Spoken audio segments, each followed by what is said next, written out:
Hiç söz dinlemiyorsun.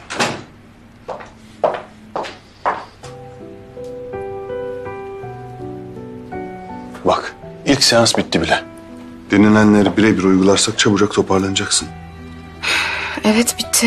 Ama beklediğimden daha zormuş. Ya beceremezsem iyileşmeyi? Sen düşmanların en büyüğüyle savaştın. Bununla mı baş edemeyeceksin?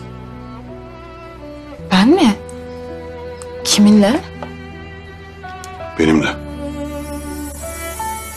O hedef tahtasının önüne geçen cesur kız nerede şimdi?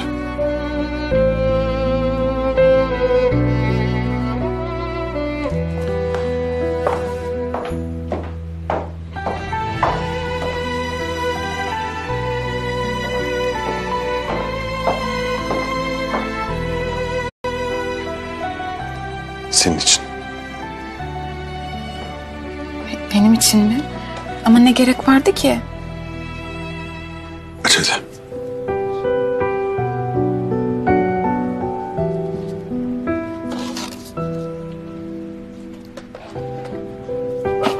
Çok güzel. Çok beğendim. Çok teşekkürler. Ama kim bilir ne zaman giyebileceğim bunu. Çok yakında. Başaracaksın. Bir eksiğimiz kalmıştı. İyileştiğinde bu hafta sonu onu da tamamlayacağız. Bu ayakkabıları giyecek, ayağa kalkacaksın o gün. Ve gittiğimiz yerde sana bir sürprizim olacak. Sürpriz mi? Ne sürprizi? Adı üstünde sürpriz. Ama olmaz ki öyle. Bir şey söyleyip sonra geri çekiliyorsun. Şimdi ben bir hafta nasıl dayanacağım? Lütfen söyle. Hem söylersen belki daha hızlı iyileşirim.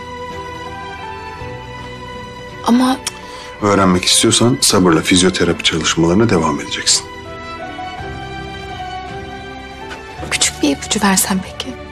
İpucu yok. İyi olacak ve zamanı geldiğinde benimle birlikte gelip kendi gözlerine göreceksin.